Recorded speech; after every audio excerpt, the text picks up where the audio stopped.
VT de abertura Educação à Distância. Diferentes formas geométricas se movem, cortadas pelas cores azul, verde, amarelo e vermelho. Se transformam na logo da Escola Técnica Estadual Professor Antônio Carlos Gomes da Costa. As cores e formas se misturam em fundo azul e vermelho. Abaixo e à direita da tela, o nome: Educação à Distância. Curso técnico em Logística. Disciplina Movimentação e Distribuição.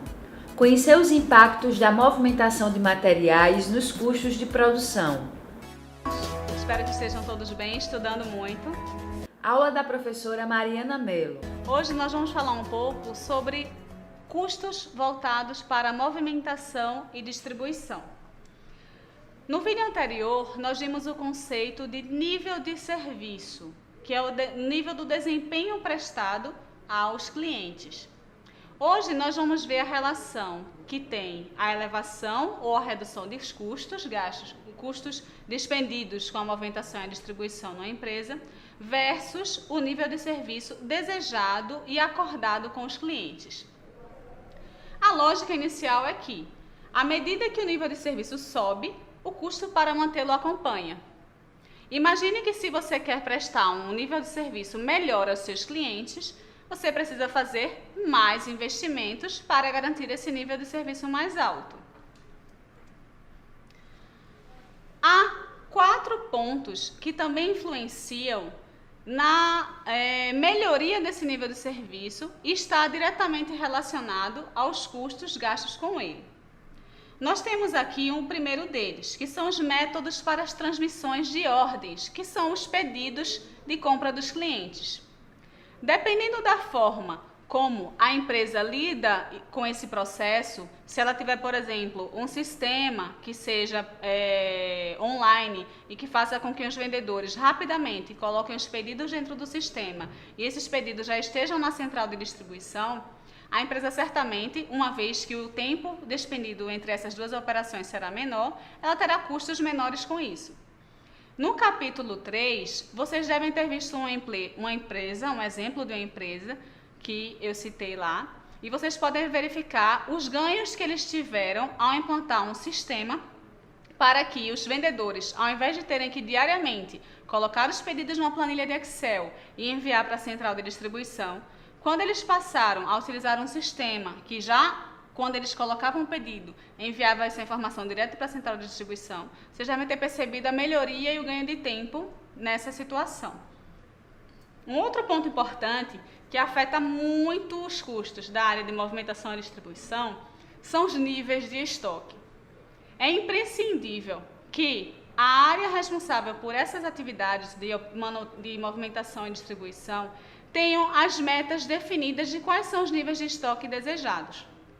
Vocês também devem ter visto no capítulo 3 que há um exemplo lá no qual nós citamos que um gerente da área de logística, para conseguir melhorar o atendimento aos seus clientes, uma vez que em alguns momentos se tentava fazer um faturamento e não havia produtos no estoque, ele decidiu elevar o estoque de todos os itens.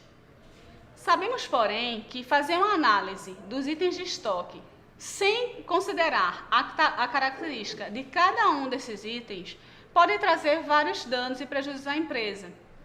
Deve-se fazer uma seleção desses itens de forma que descubra-se quem são os itens A, aqueles que giram mais ou que trazem mais valor para a companhia, e quais são os outros itens. Dessa forma, definindo uma classificação e uma estratégia de estoques diferenciada para cada grupo dos itens.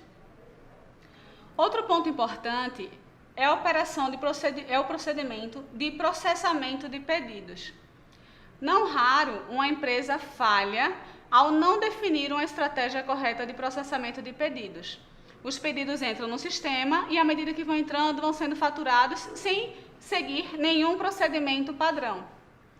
A definição desse procedimento, ela pode ser aliada à definição dos grupos de clientes. Por exemplo, pode-se definir que para determinado grupo de clientes, chamaremos, por exemplo, de clientes grupo A, que são aqueles clientes que trazem uma rentabilidade maior para a empresa. Podemos definir que esse grupo de clientes receberá os produtos com até 24 horas após a data de faturamento. O grupo B, que é um grupo maior de clientes, no entanto, esses clientes, eles compram menos da empresa, então tem uma rentabilidade menor para a companhia. Esses clientes teriam recebimento em até 48 horas e não 24 horas como aqueles clientes A. Definir padrões como esses de procedimento de processamento de pedidos ajuda a empresa a ter uma organização e, com esta organização, ela reduzirá os custos com as perdas e o desperdício da operação repetida ou feita de forma sem padrão. E o último ponto, que faz parte também dos componentes do ciclo de pedido e está relacionado aos custos da atividade de movimentação e distribuição, são os modos de entrega. Imagine que aqueles grupos de clientes que nós definimos, dos clientes A, que são os clientes que deixam bastante dinheiro na empresa, e dos clientes B, que deixam menos dinheiro, imagine que nós temos os dois grupos e que as entregas para eles são feitas da mesma forma. Essas entregas são feitas pelas mesmas transportadoras. Digamos que a empresa tenha 3 transportadoras prestando serviço a ela. 2 com o melhor nível de serviço e uma com o nível de serviço um pouquinho abaixo do padrão que a empresa quer. No exemplo que vimos no capítulo 3, o gerente que estava passando por um exemplo desse, ele decidiu descontinuar a empresa 3, a última transportadora que tinha um nível de serviço um pouco mais baixo, e colocar uma outra transportadora com um padrão mais elevado para atender também a todos os clientes. Reflitam, será que essa decisão de colocar 3 transportadoras com um padrão de serviço mais elevado para atender todos os clientes, grupo de clientes A, que são os que deixam dinheiro na empresa, e grupo de clientes B, que são em grande quantidade, mas que deixam uma menor margem na empresa, será que essa foi a melhor decisão? Trazer uma empresa com um padrão elevado, uma terceira transportadora para atuar com esses grupos de clientes, terá um custo elevado. Não se pode pensar que uma transportadora que tem um padrão reduzido ofereça o mesmo custo que uma empresa que tem um padrão melhor. Então, nem sempre igualar todos os clientes é a melhor decisão para a companhia. É necessário, para que se consiga uma redução dos custos, separem-se os clientes em grupos, em segmentos, e se definam padrões de atendimento para eles, de acordo com cada um desses grupos e de acordo com a rentabilidade que o cliente tem para a companhia. Aqui nós temos uma frase de 2 autores de um artigo que eles escreveram, no qual eles falam exatamente isso. Em muitas empresas, a gestão de estoques é tratada de maneira informal e técnicas não são utilizadas para a definição da política de estoques da companhia. E muitas vezes, devido ao não uso das ferramentas computacionais, a gestão dos estoques é feita de maneira uniforme para vários itens, mesmo que tenham características de uso bastante diferentes. Esta regra de diferenciar os itens do estoque, fazendo com que eles tenham uma política diferente de administração de estoques, vale também para a administração da carteira de clientes. Os clientes precisam ser separados e classificados conforme as suas características, localização, expectativa de crescimento, assim como com relação à rentabilidade que eles deixam para a companhia. Sendo assim, fica a pergunta: será que seria necessário elevar o padrão de atendimento para todos os clientes? Será que não seria importante a definição de cliente-chave para uma companhia e, com essa definição dos clientes-chave, direcionar o padrão elevado de atendimento para eles e para os outros clientes, seriam criado um padrão diferenciado? Isso não significa que nós não teríamos um bom atendimento para os outros clientes. Um determinado nível, target, padrão, precisa ser criado.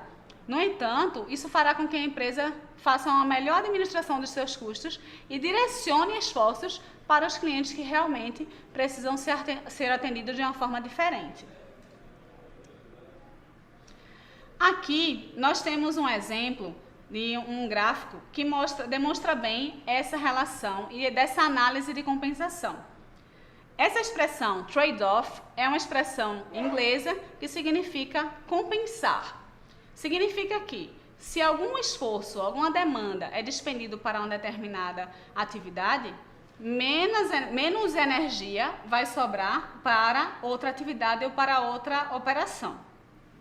Vejamos aqui no exemplo o que isso quer dizer. À medida que temos uma elevação com o custo de estoque, percebemos uma redução do custo de transporte, quando analisamos um gráfico que trata do total de armazéns no sistema de distribuição. O que isso quer dizer? À medida que se tem mais armazéns instalados por determinada empresa, significa que nós temos mais estoque armazenado lá. Se há mais estoque armazenado lá, significa que esses depósitos recebem cargas com a frequência menor, só que em quantidades maiores.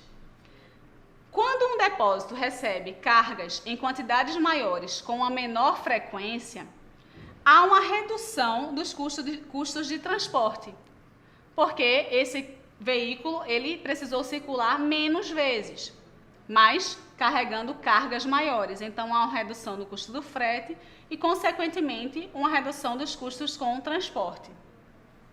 Nota-se que o custo ótimo não está no alto custo de transporte ou no baixo custo de estoque. Está num ponto médio entre os três elos, que são o custo de transporte, o custo de estoque e o custo de processamento de pedido. É importante ressaltar que para definir o melhor custo total, muitas variáveis precisam ser analisadas. A equação não pode ser analisada apenas com base em uma variável.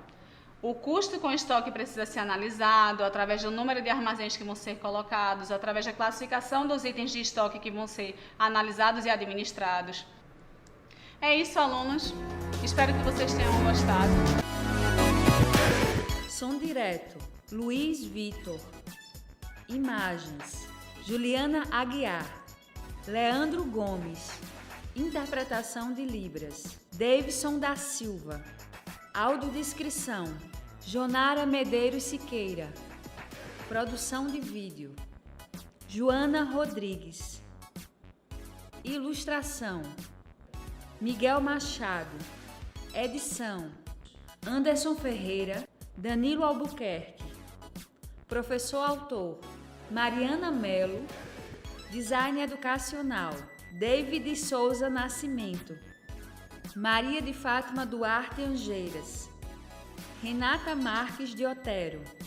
Terezinha Mônica Sinício Beltrão. Coordenação do curso, Juliana Novaes. Coordenação executiva, George Bento Catunda. Coordenação geral, Paulo Fernando de Vasconcelos Dutra. Videoaula produzida em novembro de 2016. Conteúdo produzido para os cursos técnicos da Secretaria Executiva